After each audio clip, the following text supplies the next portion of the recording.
Hello, everybody. Scott Golden here with the AEW Dark Review for the Pro Wrestling Logic YouTube channel here on the uh, 6th of September 2021. 11 matches, too many, but what are you going to do? Bear Country defeats Ryan Nemeth and Peter Avalon with JD Drake and Caesar Bononi. Unfortunately, Avalon shouldn't be in there. Honestly, outside of having a relationship with Leva Bates, I don't understand what his value is to the company as a whole. At the beginning of the show, Wingman cut a promo about their matches tonight with Bear Country and Dante Martin. Bear Boulder second match back after injury. He'd been out for a couple of months. Nemeth, who's terribly underrated, started dancing and is um, I guess wanting to get attention like Angelico does. Um, anyway, so Bear Country basically dominates things with their power, and then they hit an elevator splash. They hit 8 and 2 in AEW. Drake and Benoni attacked Bear Country post match. Emi Sakura with Lulu Pencil defeats uh, Misa Kate, and so Sakura is very aggressive in her way of handling things. Uh, she is trying to evolve a character that only, to me, the internet crowd cares about. I don't imagine that a mainstream fan cares about this character. But anyway, Sakura controls the majority of the match with Kate, and Kate's got no chance. Very one-sided. Virtually no offense, and Sakura is 5-1, wins with a modified backbreaker, and has yet to lose a match since her return to the States. Lance Archer defeats GPA.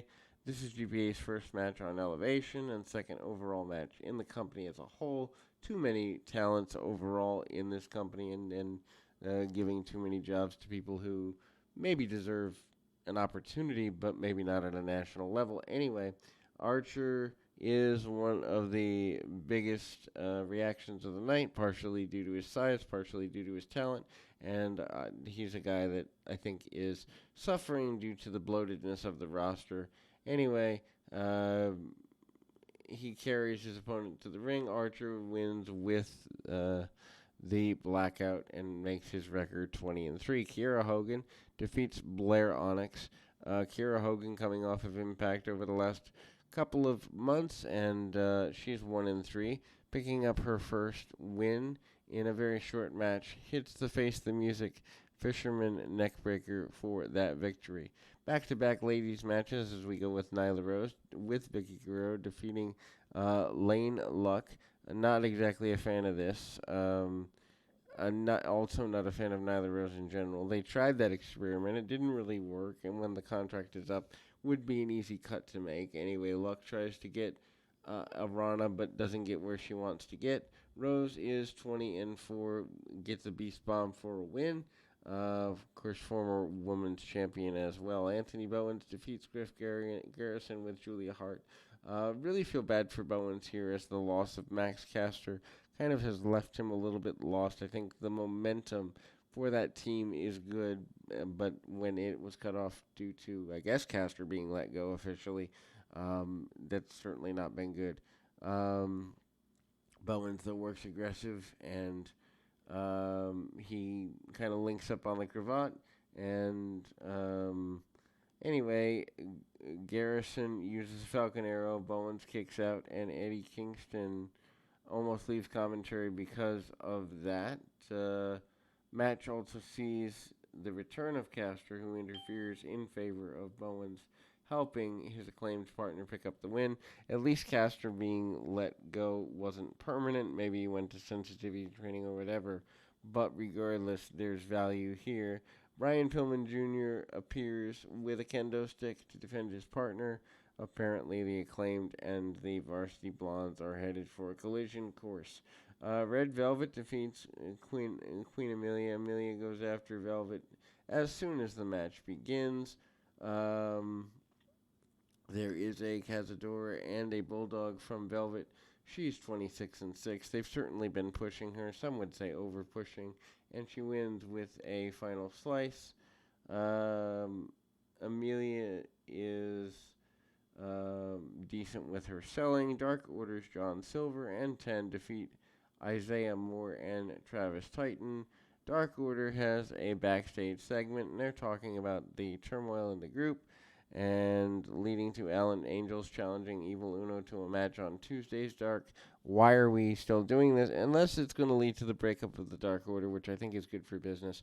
Maybe that could lead to Uno and Grayson being let go and the remaining members of the Dark Order finding something better to do with their time. Anyway, Titan and Moore made mistake of making fun of John Silver at the beginning, and that's the end for them in very short order.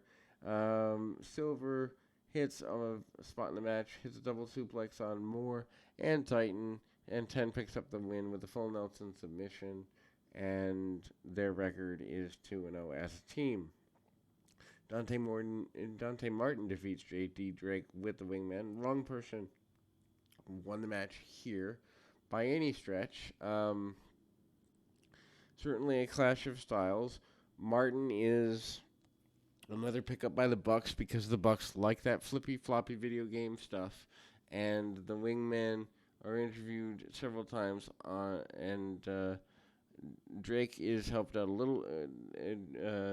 Drake gets helped a little bit by the Wingmen. Doesn't really lead anywhere. Martin leapfrogs the ring post, takes out the Wingman, and Wingman failed to catch him. Martin is 17-5, wins with a springboard moonsault. Riho and Sky Blue, again the wrong person, wins here as well. Riho is a pet project of Kenny Omega, and honestly, it's a failed project. People remember that she's a former women's champion, but honestly, she doesn't have any more character than when she started with the company, and it's just goofy. Anyway, Archer and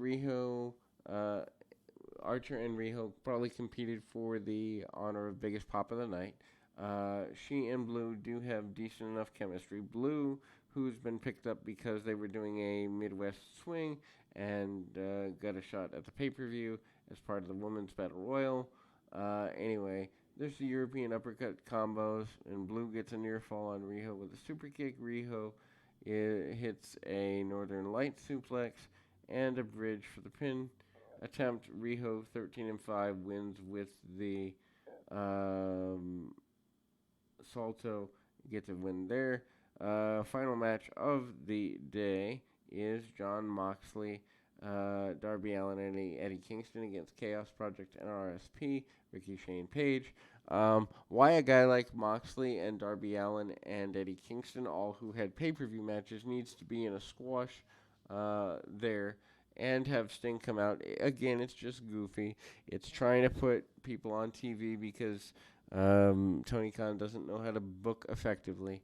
The babyfaces go after the Chaos Project and Page as soon as the bell rings. Allin hits a decent code red on Serpentico. In the opening minutes of the match, Kingston lays in some hard strikes and chops on Luther, and then Allin hits a coffin drop, picking up the win for his team.